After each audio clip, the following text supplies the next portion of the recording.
Okay, this is not military related, but it was a kind of funny situation, I guess you should say, that happened the other day to my uncle. Um, since I've been little, my uncle's always been in and out of jail. He's a drunk. He's a really good man when he's sober, and he can work really, really hard when he's sober. But as soon as he gets that alcohol in him, it's a done deal. So he basically had went to prison for being a drunk. Got out about 2 years ago. Got off parole in March of last year, March 2012. For the first time in his life, he was not on probation or parole or anything else. Um, had a baby, which is my beautiful little Easton, which I'll show you a picture of him. He's so precious, my little man. Well, I don't know if you can see him. See him?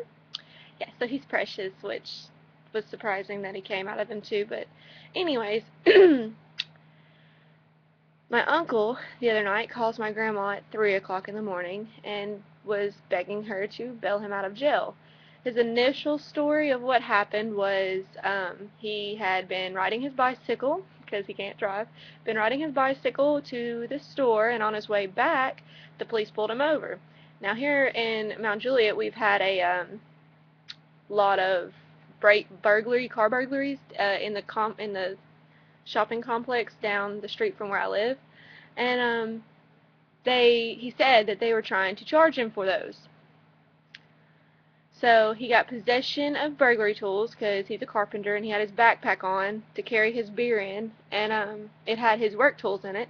He got public intoxication and vandalism. And we were a little confused about the vandalism. We were like, wait a minute, if you were just riding your bicycle down the street, then why, sorry, why are you getting charged for vandalism? Well, we let him sit in jail for about 4 days, and then we get a phone call from him, and he wants to tell us the truth. So apparently, he had went down to the Mexican restaurant in that shopping complex to drink at the bar, and he had wanted to go smoke outside. So he was like, hey, telling the bartender, I'm leaving my wallet right here and my phone, so you know I'm not skipping out on the bill. I'll be right back. I just need to take a few puffs on my cigarette.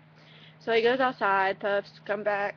Well, when he got back, his money was gone out of his wallet. And he was like, there was a guy sitting next to him. He was like, you stole my money. And the guy was like, no, I didn't. My Uncle Joe was like, yes, you did, you son of a bitch. Excuse my language.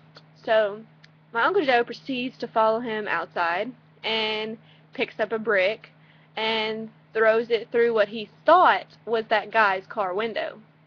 Come to find out, that car was completely irrelevant to the entire situation.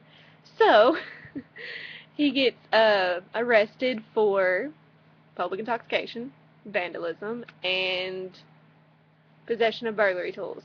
And now he's bailed out, and it's just a big mess. But yes, world's dumbest criminals, my Uncle Joe.